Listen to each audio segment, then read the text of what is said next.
Off the block, I'm Vinny Lopes, and we are now joined by Ball State University men's volleyball head coach Joel Walton. And coach, you're playing Stanford to open your season. It feels like it was just a couple of years ago for me when I remember being a Ball State student courtside when you opened the 2009 season against Stanford, but a little bit of some different teams going in than that 2009 matchup. But how would you assess this upcoming match?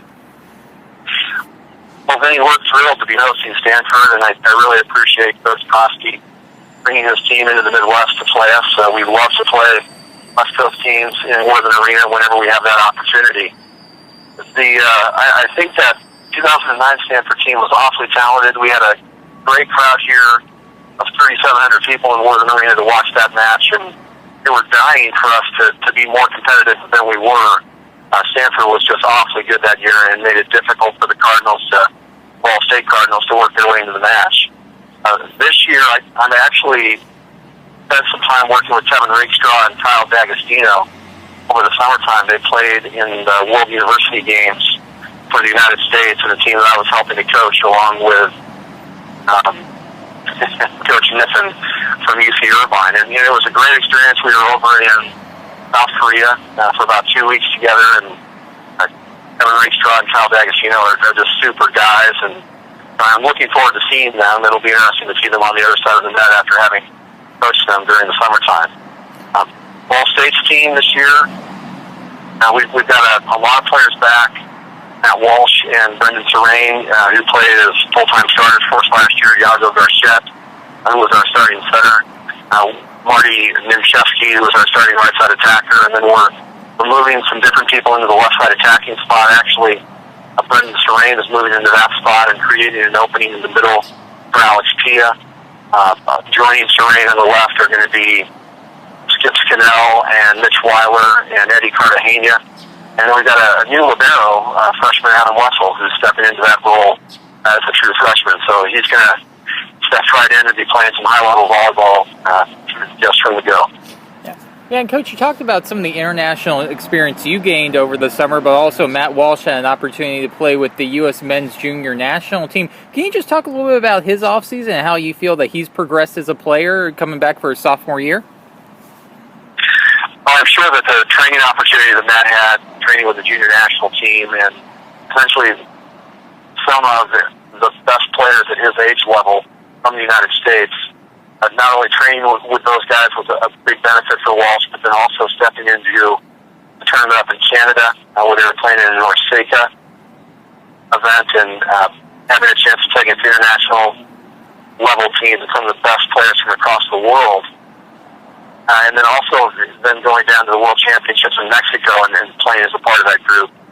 Both of those experiences I know helps Matt, and he's come back very motivated to continue to improve his game and be ready to contribute as a significant part of this year's 2016 Ball State men's volleyball Cardinals. Yeah.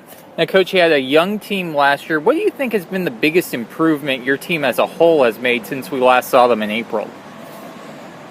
I think we've got a little bit more firepower out at the left pin.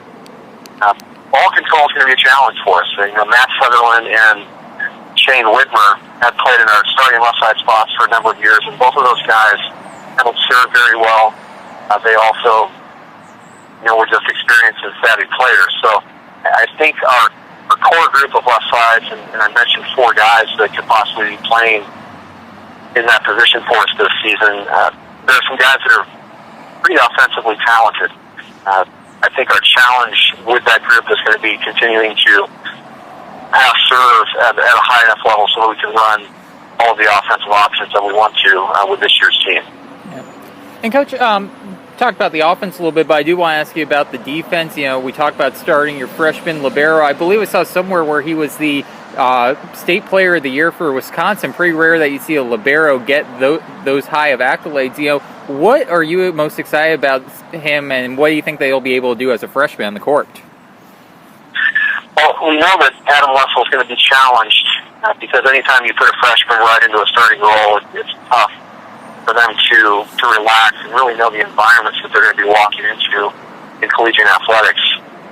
But Adam's a great kid. He for sure earned that recognition from Wisconsin not only for playing libero for his high school team, but there was a period of time where the players on his team were injured, and he had to step in as a side attacker.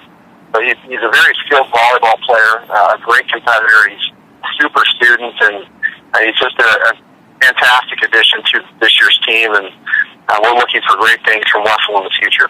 Yeah. And, Coach, I do want to ask you about some of the freshmen you have coming this year and next year. It seems like outside attacker has been a big news, whether they're making a half-court shot or you sign a big player. Has that been an emphasis for you guys in the recruiting trail to try and really find some big outside attackers? It has been, and our coaching staff, under the leadership of Jim Powell-Lonis, our lead recruiter, has done a very good job going out and building relationships with kids, convincing them that they would be a great fit here at Ball State. So you mentioned Lem Turner making the half-court shot both in the freshman convocation at the beginning of the year, and then he made another shot on the Ellen DeGeneres show to win free tuition here at Ball State, and then Ellen gave him a car. So it's a great way for anybody to start out their collegiate career. But then we did have a very good recruiting class, and we've got some great players coming in next year, and then we're very excited about not only this season, but the future of Ball State men's volleyball. Yeah. All right, Coach, and final question for you. You look at the Stanford match coming up on Friday. What is going to be the big thing that you guys are going to have to do well to be able to knock off Stanford?